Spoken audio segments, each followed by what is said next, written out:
Okay, we're back. I'm going to try to quickly walk through the cutting and assembling process on the multicolored, multi-layered image through Silhouette. So here's the finished colored product, is our little Mushu dragon, and we've already colored everything. I colored the background black. Everything is still separate. I don't know if you can see clearly, but there are little bounding boxes around each one of the individual elements. We don't want to group them together because we're cutting them separately. Also, I have already created kind of my plan and design for layering and the different color levels that I have to cut. You can see more about that in the previous video that I made about creating multicolored, multi-layered images. So now we begin the cutting process. So over here, I've laid out the different colors that I'm going to use corresponding to my little different color boxes. So I'm going to, actually the plan is you cut each one of these separately. I've seen a lot of people, and I've tried it myself, where they try to put all the little squares of vinyl on one on their cutting mat, and they have to separate out every single color. But I found that by doing that, I have much harder time. I have a much harder time reassembling them. If I keep them all together, all my parts together, and just cut them in separate layers, when I go to layer them back up, I don't have to figure out how to articulate the connection between his white eyeballs and his white teeth or his maroon fingernails. Everything is in the exact same position. I just have to layer them on top of each other. Essentially, they make their own registration marks, is what is happening. So I'm going to pause while I set up the first cut, and then I'll walk you through how I cut by color, okay? Okay, so the first thing I'm going to cut is actually just the main red body, because it'll be the easiest to see. So I put my chosen red on the cutting mat, and I load cut mat. So it's set to load, and then let me show you how I select just the red area to cut. So that's going to be the main body of our little Mushu here. So let me close this one. I'm going to go over to send, which is where the prep area for cutting. Normally it's set, you'll see up here, let me see if I can zoom in. Normally it's set just on the simple box. When you cut, you can see over here, it's highlighted like it's going to cut every single thing, which I don't want it to do. I want to cut by color. So rather than having it cut simple, I don't want to cut by line, I want to cut by fill. Okay, so I'm going to select fill, and what it does is it gives you a list of every single color fill you have in your image. And so I am going to select the red color because that's the only part I want to cut, his body. Most importantly, you need to make sure to unselect everything else. So it had previously selected the blue. I'm going to go and select that I just want the red color cut because I'm putting in red vinyl. So once I did that, you'll look over here. I don't know if you can see, it only highlighted to cut just the red stuff. You notice the yellow's not highlighted at all. So it's going to cut my red only. So let's go back over here. So then over here, it tells you it's going to cut the red, what material I have it cutting at. It's an Oracle 651 I want to cut. And so now I can go down here. I've already I've prepped my material cut directions, so it knows what settings I like for my materials, in which it's already set over here. Okay, so my 651 is cutting on a blade of 4, speed, force 13. So all I need to do is hit send, because I'm pretty comfortable with the cut settings. So what it does is it's only going to cut out the red parts, okay? So there's the machine over there just cutting out red. Once that's done, we'll come back and I'll show you the other cuts. Okay, so here's the red final cut out. So you can see it only cut the red areas, which gives me a good outline to build all the other colors. So now I'm going to cut the darker maroon, which was his back scales and his fingernails, that type of thing. So I've loaded up the dark maroon. Now I'm going to come over here and I'm going to change the fill settings that I want it to cut. Okay, so let's see, instead of it cutting the red, I don't want it to cut the red, I want it to cut the maroon. So I selected the maroon, and if you'll go over here, you can see that it's now highlighting or emphasizing just his maroon features, his nose, the crest on his back, and his fingernails. Okay, so we're going to go back over here.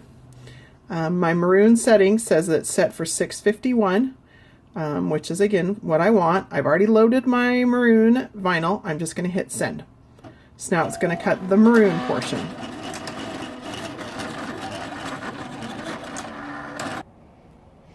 Okay, so I've got all my pieces cut out. Here they all are, ready to be assembled. So starting with the transfer tape, because you need transfer tape in order to build them, I need to show you. This is the transfer tape I'm going to use. See, there's actually two pieces, and can I tell you, I don't even know how old this is. I've probably had it for at least a month, 4 weeks. This is AT65. You can use this stuff over and over and over, and it's still tacky. So I actually, to tell you the truth, just store it on the reverse side of my cutting mat. I've got a bunch of them stuck underneath there, and I pull off a piece to use it when I'm building my own things. When I'm giving stuff to customers, I'll cut them off a new square, but otherwise I just keep using it over and over. This is the roll that it comes on. You can see AT65 inside. I bought this from Sign Warehouse. It's probably 15 bucks. I've had this roll for over a year. And I probably still have a year's worth of stuff on there. This is just by far my favorite transfer material. You can see through it quite well, and it's just the perfect tackiness. So anyways, I'm going to use this. It is kind of getting near the end of its life, and so I have to be a little bit persuasive, but it's still good, so I don't want to get rid of it. Okay, so the way that I'm building this, and it does take a little bit of thought. It's kind of like those puzzles you used to have on your high school tests, where it's Bobby has to sit next to Susie but not next to the girl in the green shirt. Where does Bobby sit? So you have to look at the layers and think, what layer do I want on top and then bottom, and what layer is going to be at the very bottom? And in this case, the black one is going to be at the very bottom. It's the bottom outline. I've decided in this case that I want this shape, the red, to be at the top, because this one has the most essentially guidelines where I can plug in the other colors, and it's going to help me identify where the other colors go. But since I cut them all in place, I don't have to worry about lining up these little nails with these little nails, because it's all laid out in the exact way that it was designed on Silhouettes, on the Silhouette design software. So all I have to do is layer the layers on top. So I've decided I'm going to do the red first, then I'm going to do this dark red underneath, and I don't know if this light's going to be able to show you, but you can actually see through it, kind of right there. You can kind of see through the light, and so I'm actually using that see-through property, using that see-through property to help me determine if I want to line up stuff, because you can kind of see the crest of the dragon in the back right there, and that helps me line up. So I'm going to do the red first, then the maroon, and then I decided the peach accents followed by the yellow, and then I will plug his little eyes and teeth in at the end, and then his two little horns, and that'll sit on top of the black.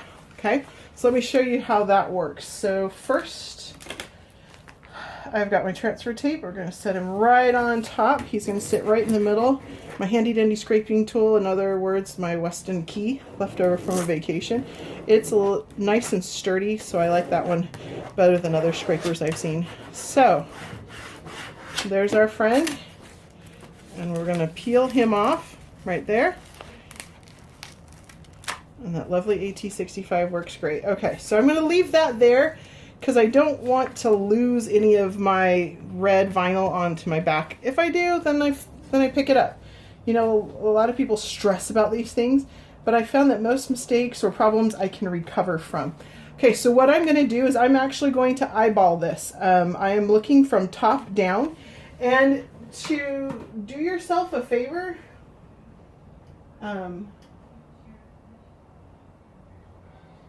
I'll show you that over here in the corner, I actually have on my computer screen the picture, so I can look over there and verify that those are the colors I want and that it's lined up. And then when I come over here, I look at it and say, okay, what do I want to have lined up? So this red with the maroon behind it, the nose fits pretty easily in the slot. The dragon, the back Fins fit pretty easily back there, and then we just line up the toenails. So I'm going to start at the top, kind of roll my way down, because his nose is the easiest one to line up. And you know what? I forgot to tell you my trick. I'm going to move that out of the way. One of the things that I found is that when you try to layer stuff on top of each other, anything that's at the bottom on one of these papers, when you get near it with transfer tape, it tries to jump up and meet the transfer tape. And that's where I found my biggest problems occur, because then sometimes pieces of vinyl will stick to other pieces of vinyl, and then vinyl on vinyl is really hard to get off. Vinyl on any other material I can kind of work with. So I actually use painter's tape and tape that piece of paper down. And then if I want to, I can slide in a used backing sheet to minimize stickage to other things. Okay, so I'm going to use this. Now I'm going to line up his nose. I'm going to line up the crest. I'm going to line up the toenails. Hey, everybody's lining up and happy. Okay. Done. Okay. And remember too, on our design, everything didn't line up perfectly. There were little black gaps between it to allow the background. So if gaps in one area are slightly larger than gaps in the other area, you're gonna be okay. Most people won't notice that. Okay. Oops, his little nose didn't stay attached. And that didn't pick up that little part of maroon there, so I've got to rub it a little bit more. And then it picks it up. Okay, so now we've got our little friendly Mushu the dragon, and he's got his maroon bits on him. Okay, so I'm going to get rid of that backing sheet and leave the blue tape behind. Sorry, I gotta set that down. This is much easier to do when you don't have to film anything. So blue, blue. Okay, so next we're going to stick in these little flesh bits, which are his tongue and the bottom of his foot. We're going to slide this over here just to make sure we don't have any extra pickup. And we'll slide this over here. There. Okay, pick this guy up. I know that this is his tongue, and there was a spot for it right here in the maroon area, and then this was the bottom portion of his ear. So I can line those features up, and then that's the bottom of his foot. So we gotta do a little finagling here. There we go. There we go. Everybody in. Done. Okay. So our flesh bits are in. We rub those down. We're gonna peel it up. Okay. Oh no. Bottom. Look, sometimes I screw up. Look, the bottom of his tongue didn't get in. So all I need to do is go back down, line it up. Oops. And it happens, and it's okay. Go back down, line it up, and rub it. Done. Now we got his tongue. Okay, so all of his flesh bits are in. Now let's do the yellow bits. I'm gonna leave those other pieces there. The yellow bits are his spine, not his spine, his tummy, and his whiskers. Okay, so there's some distinct spots for those whiskers. There's a little slot, and of course his spine, belly goes down the center, and he's got a spot for a leg down at the bottom. So as long as I make room for all of those things. And this is where I found that a lot of people recommend registration marks to help you line up stuff. And I'm of the school of mind that if it works for you, go for it. More power to you. Find what works for you. I found I spent so much time focused on lining up the registration marks that it was doubling the amount of time it took me to do one of these layered objects, is that I was worried about lining up my registration marks. And I found that for me, it worked just as well to just worry about lining up the object. Okay, so our yellow is in, and that yellow piece doesn't want to come up. So sometimes we use gentle persuasion via tools. So I helped give it a start. And there we go. And it got picked up. We may have to do that on a couple of these. that's okay. That's what all this is for. I use my tool to kind of pick up a corner of the vinyl and persuade it wants to join its friends on the transfer tape. There we go. Done. Okay, he's looking pretty good. You see him? Okay, so next we have his eyeballs and his teeth. Again, those are going to slide into spots that are already prepared for it, so it's pretty straightforward. I'm actually just going to put this in here and rotate this there. And we're going to put his eyeballs right there. In fact, maybe I might turn this a little bit so it doesn't stick. Yeah. Okay. So in this case, we're going to line up his eyeballs and his teeth. There are only so many spots the teeth and the eyeballs can go. I need to move this just a little bit because the glare was on it. All right. Let's see. Here and there. Done. Okay. There he is. There's his mouth.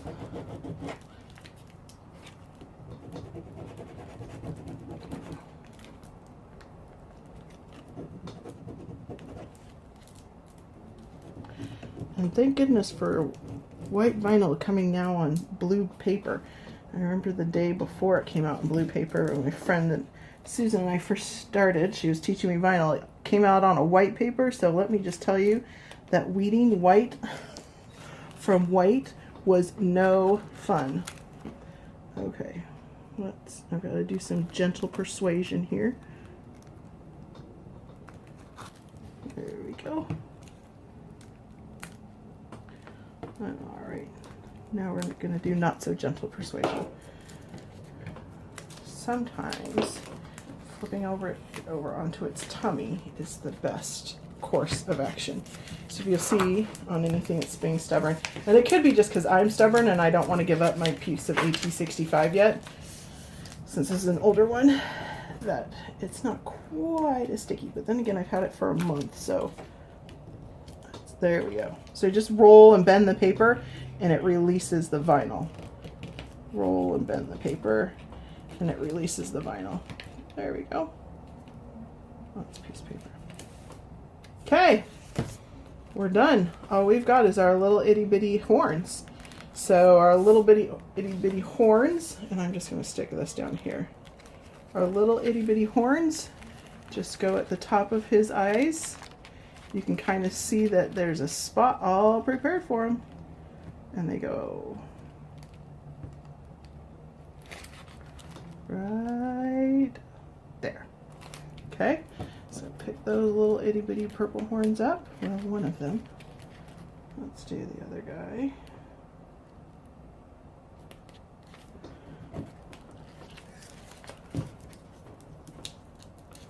Okay. And then his little itty bitty blue compatriots that come on the ends. Done. Let's use that. Okay. Done. Okay. That is the colored portion of our little Mushu dragon. We built him on a single, well, in this case, double sheet of transfer tape. Now we're going to put our friend Mushu on the black background to finish him up. So I'm going to set this aside, and in this case, in my case, you really need to tack this down. Otherwise, trying to attach something to the top of it is just going to be a nightmare because it's going to jump up and stick to places you don't want it to stick to. So again, I'm getting out the blue tape, tacking this guy to my cutting mat here. And then I'm going to roll him down. One of the things, just to save me some aggravation, I am covering up his lower half because I don't want his lower half to get stuck down. One of the challenges is when you're laying down a multi-layered item, you don't want it to tack down in one corner and then bend and tack down in another, and now you're trying to peel it off and you're losing pieces. So the best plan of action is to attach it in one area and then roll it down into the other. So I'm putting back on a backing to make sure that nothing down here gets attached before I want it to. So I'm going to start at the top of his head where I have the most detail, and I'll attach that, get it lined up right, and then I'll peel off the backing and roll the image down. So I'm up here first. We're going to move this light around so it doesn't glare on me. And we're going to attach our little friend Mushu's head right in here. Okay, so there's Mushu's head. And he's in. Do you see him? Okay, we're going to rub him down. Then we're going to peel off the back here, and I'm going to roll, and if I need to, tug and pull to get him to lay down in the spots he's supposed to. And wow, that was nice. He went straight down. Okay, so now, rubbing this through. There are a couple pieces of dog hair in there. Sorry about that, but fortunately they don't attach to the item. We've got it done. Ladies and gentlemen, here's our multicolored, multi-layered vinyl Mushu from start to finish. Okay, and we can stick him on something. Let me see. I'm going to take him off. Let's see, here's my other little Mushu. Let me show you what I've done, what I'm doing for my little friend that wanted this. So this is one of those reverse canvas projects. Here's the canvas that I unstapled from the frame. And so I'm actually, you can do HTV or you can do vinyl on it. So this is the little vinyl Mushu that I did for it, and I'm going to put it on here. And then I'll finish off the frame and then tack this to the frame.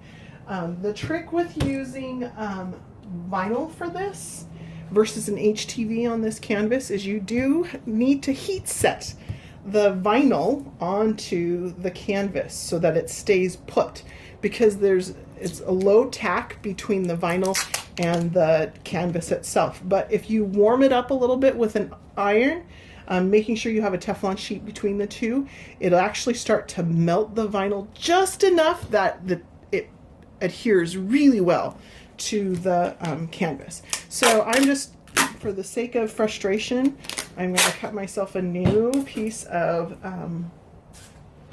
transfer tape so we can transfer our friend Mushu onto the canvas. And then I will just very quickly heat set it and put it back in the frame so I can give it to my little friend. So here's Mushu. Let's put down our transfer tape over the top of Mushu. Rub real good. Make sure he's attached. And I'm going to peel him off. Maybe one of those reverse peel the paper from the vinyl. There we go. Stay there. Okay. Sometimes we have to convince it wants to come off. There we go. It's convinced. And it is easier to peel this off since it's got one color, one shape backing on it. So I'm not going to be losing, hopefully, a lot of little pieces like his teeth or whatnot. Okay, some more. Sorry, this part's probably boring. Okay, so there's the back of our friend Mushu. We're going to line him up. Again, I found that eyeballing it tends to be better than trying to. Ooh, his little whisker is out of place. That's okay. That's what these little tools are for, helping us lay down. There, whiskers in the right spot. Eyeballing it, I am going to leave room for his name at the bottom, so I don't want to take up this whole place. So somewhere around here, our friend Mushu. We're going to lay him down. Now remember, it's not super tacky between the vinyl and the canvas. So it may be a little bit of a challenge to get it down on the canvas, but I'm going to heat set it so that it stays on the canvas. Okay, so I'm going to vigorously encourage it to adhere to the canvas. And I may have to bend this. Sharper angle you peel at, the better. I mean, lay it flat to the itself and pull. That's for all weeding purposes, all peeling purposes. The sharper the angle, the better. And we're going to peel it off. Oh, that's a little mark on my canvas. Okay, we're done. here it is, our little moose shoe guy on canvas. Hope that helps. If you have questions, throw them on the bottom and I will see if I can help you by answering. Thanks, everyone.